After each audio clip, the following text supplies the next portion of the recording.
I'll take school facts for 800, Alex. This is the most useless class that a person could take in school. Oh man. What is poetry? I'm sorry, Jeff, but the correct answer is all of them. They're all useless. Now, the only thing funner than seeing a small object splash through water is taking your parents' money away. I don't know why, but everyone in society has agreed that it's fun to throw money away in fountains. I think the tradition started with wishing wells, and then it somehow morphed into any body of water surrounded by concrete has supernatural powers that need money to work. Yeah, I'll grant you immortality. If you give me $1. And what does an almost 4-year-old child even have to wish for? Unless her wish is to always stay young, I can't think of anything in your life that needs changing. Don't talk to your teacher just to talk to them during class. I don't know how much of a problem this is in other places of the world, but sometimes there would be kids in my class that would say, "Hey Susan, how was your daughter's dance recital? Did you remember all of her moves? I saw the video you posted on Facebook. It looked like she was having a fun time." Stop it! Stop it! Stop it! I have a little sister who just finished her freshman year in a public high school, and she thinks it was so hard. Oh, you thought your 9th grade was hard? Try doing twice the amount of homework and wear the same pants every day. So I worked with a lot of crappy people, and I also worked with a lot of people who I would probably never become friends with except in a work setting. You see, you gotta understand the type of people who got jobs at Subway. Potheads. Most of them are potheads. And some of them are really cool. There's Org, he's the biggest, not so brave of heart. There's Cassie, she's so shy, but so very smart. There's Zach and Wheezy and their tales of fun. Cause you know 2 heads are better than 1. Dragon Tales, it's almost time for Dragon. Never existed. What would you be watching right now? Would you be watching this? I don't think so. You'd be watching this box right here. A television? On this device, instead of picking what you wanted to watch and when you wanted to watch it, the television would decide all that for you. And instead of watching a single 5-second skippable ad in the beginning, you'd have to watch 5 30-second long unskippable ads. Can you think of anything more annoying? An advertisement right in the middle of your show? So then a customer asks for just bacon toasted, and the boss lady puts some bacon on paper and then puts it in the toaster. And we don't have a setting for just bacon. So then when she opens the toaster, there was a fire on the bacon. So then she starts to whack it with the little metal tray thing, but all she ended up doing was fanning the flames, making the fire bigger. You got this, right? Then I went in the back and I got the fire extinguisher and I actually used it. I single-handedly saved that Subway. Wait. What have I done? Is it okay if the bacon's a little crispy and has nitrogen and carbon dioxide stuff on it?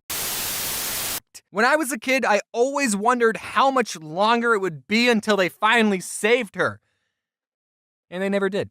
The show's been going on for 16 years, and they're still learning new math principles trying to save Motherboard. I think they're at calculus at this point. The show is teaching you slower than an actual school. What kind of a show makes you wait 16 years for a conclusion? Cyberchase does, and it's one of the best shows ever created. 10 out of 10. Like in Clifford the Big Red Dog. It's a show about this girl's dog who grew up to be the size of a freaking house for no reason except for the fact that the girl loved the dog so much that he grew up to be a monster. So that means if your dog is normal sized, you don't love it enough. And it probably doesn't love you. Next, let's talk about my favorite show on PBS Kids. Cyberchase. Cyberchase, we're moving, we're beating Hacker at his game.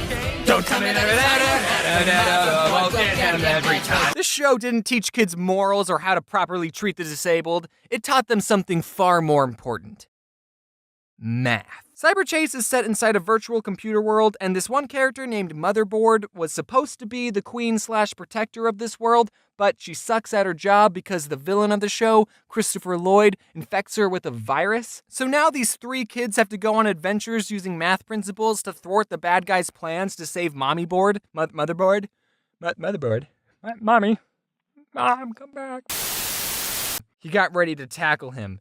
He punched George off, and they rolled down. Then, when they got to the bottom, George pinned Clifford, who was panting. The 3 looked at the 2 of them, who seemed to be having a staring contest, so they decided to go somewhere else. both laughed and Clifford got off of him. He sat down and waited for George to stand up. "So, what are we gonna do?" the red dog said while quickly getting into a playing position. "Okay, that's..."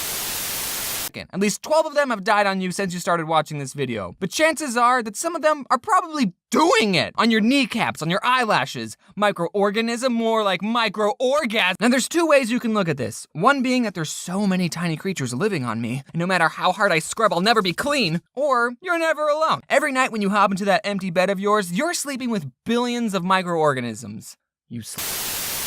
I was expecting to walk into class one day and there would just be a pile of pizza boxes waiting for me, but that never happened. The teacher in charge of the competition was the librarian, so one day I went up to her and I asked, "So, did you ever say who won the Battle of the Books? Also, my favorite pizza is barbecue chicken." And she said, "Oh, these two 5th graders won." So the Battle of the Books was for both 5th and 6th graders. I was a 6th grader, so I went to all the 6th grader battles, but apparently there was some low-life 5th grader who got every single question right and stole my pizza party! And that taught me a valuable lesson. Even when you work hard, you don't always get what you want in life. But that's okay, because one day, you'll be an adult and you can buy all the pizza you want without having to read first. Caillou is a 4-year-old and a demon. He constantly throws a tantrum whenever he doesn't get his way. Even in his theme song, he mentions how much of a brat he is. "Growing up is not so tough, except when I've had enough." And then he's crying like a child. Well, you're gonna have to grow up, Caillou. The world doesn't revolve around you. A lot of times what I do to cover up the fact that I spell lower than a 1st grade level is I will purposely misspell words to the point where it's obviously a joke. You thought I was doing that to be funny, but it's actually because I have zero self-confidence in my spelling and I don't want anyone to point out my mistakes. I mentioned this in a different video, but in elementary school, I was put into an honors program and everyone had to take spelling tests a grade ahead of their level. And by everyone, I mean everyone except me, because I failed every single spelling test. So I had to take spelling tests that were on level. Ew. But my dogs have found that the most comfortable part of the bed is right dead center in the middle. So I just gotta finagle my way into a comfortable position. And if the dog leans up against you or sits on your leg, then you're obligated by dog law not to move because you might disturb the dog. And you love them too much to do that. And my bed is right next to a window, so I sometimes open the blinds so they can look outside. And so they're both right next to my face. But then in the morning, if there's another person or God forbid another dog outside, then how many times do you tell your friends over Skype, "All right, I'm going to bed now," and then you go to your bed and you pull out your phone and mess around with it for an hour? And I've heard some studies saying, "Oh, looking at computer screens all day makes it harder for you to sleep," which is probably true. Why do I go on my phone every night? And the sad thing is I usually stop looking at my phone because my battery is going to die. I have a problem. And the man started doing this. Yeah, that's the good stuff. So what'll it be, little man? You gonna give me the money or not, huh? Do I need to get my gang of 19 other dudes out, huh? If any of you are working at a really slow subway, here are some fun games for you to play. Cut up a loaf of bread into small pieces and make a mini sandwich with 1 meat and 3 different vegetables. Give it to your coworker and have them eat it without looking. Then they have to guess what's on the sandwich. And that's it. You can set up a point system like they get 1 point for every ingredient they get right. Also, you can do the same game by mixing up 2 sodas and have them guess. You can walk into the freezer and see how long you can last. My record's an hour. You could bring in some vanilla ice cream and just make all sorts of stuff with that. You could make root beer floats. You could take 2 cookies and put ice cream between them and make a cookie ice cream sandwich. 16-year-old girl made this thing, I think it was called a kazuki. You put cookie dough in a bowl and then you cooked it, but not all the way, and then you put ice cream on top of it and it was super good. You can make nachos and bread bowls, and we wasted a lot of food. My grandma, however, would treat these door-to-door salesmen very differently. You see, my grandma is known as the nicest person on the planet, so she would invite these salesmen inside, offer them a glass of water, and then show them pictures of her grandkids. I'm not exaggerating. One time I was at my grand's house just playing some video games, and this person, an adult person I'd never seen before, just started watching me play. "Are you one of my cousins?" And then my grandma handed him a big cup of water filled with ice and a straw. They talked for a bit. He left, and I asked, Gram, who was that?" "Oh, it was someone just trying to sell me a vacuum cleaner." "Hey, kids, do you want some candy?" "Yeah!" No, kids! Never accept candy from strangers! Don't you know candy can cause cavities? Next time a stranger offers you candy, just think about all the cavities you'd get. This message brought to you by the Dentists of America Association.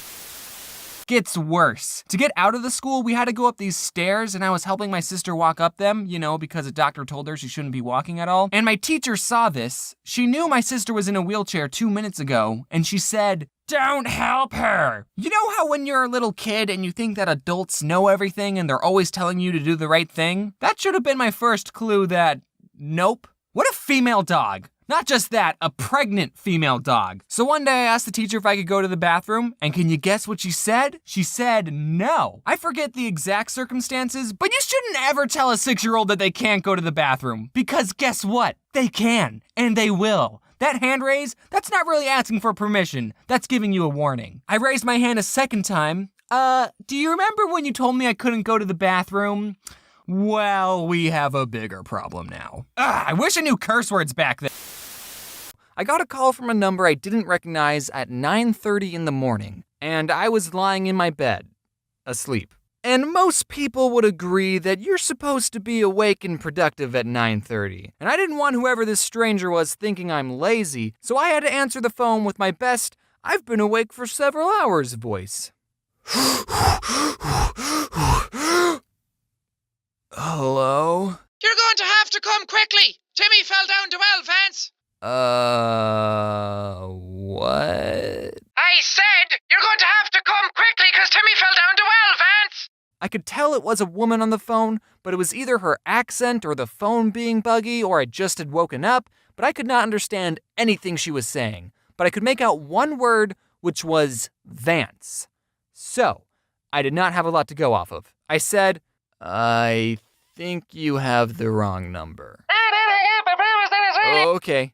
Goodbye. No, you gotta come quickly because Timmy fell down. But after everything was said and done, the 2 old guys tipped us $5 and the third guy tipped us $1. So between me and the 16-year-old girl, a $3 tip ain't so bad. The program was called DOGS, which stood for Dang!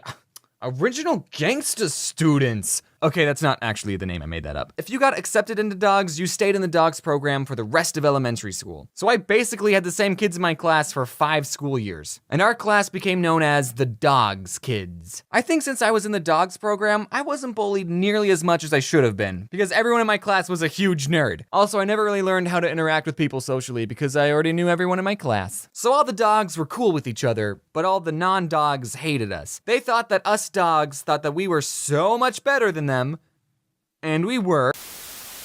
Apparently Phoenix was ranked number 10 on the rudest cities in America, which, okay, how do you measure a city's rudeness level? All of my friends are pretty nice. Was the person making this list, seeking out rude people and comparing them to other cities? Oh, this person in Phoenix called me a piece of shit, but this person in Wyoming only called me a piece of crap. So, I guess Phoenix just has more rude people. Add it to the list. And also on the same list, we apparently had some of the worst drivers around, which I can sort of see because everyone here drives 7 to 15 miles over the speed limit. But I really hate slow drivers, so it's kind of a pro for me, but I guess it's a con. Leading up to the event, the teacher wanted us to stay after school to help make the boats, and I, being the loyal dog that I was, stayed after school exactly 0 times. Sorry dudes, I take the bus home, and last time I missed the bus, my mom got mad at me and I cried, and she had to pick me up. So actually, if I was deserted on an island, I wouldn't be much help. I would have to get my mom to pick me up. Speaking of me, when I was working at Subway, I never liked wearing my name tag because when I was making people's sandwiches, I hated it when complete strangers would say, "Thanks, James." How did you know? Oh, right, the name tag. So I never wore my name tag. I just work at Subway, okay? We don't need to know each other on a first name basis. Just take your food.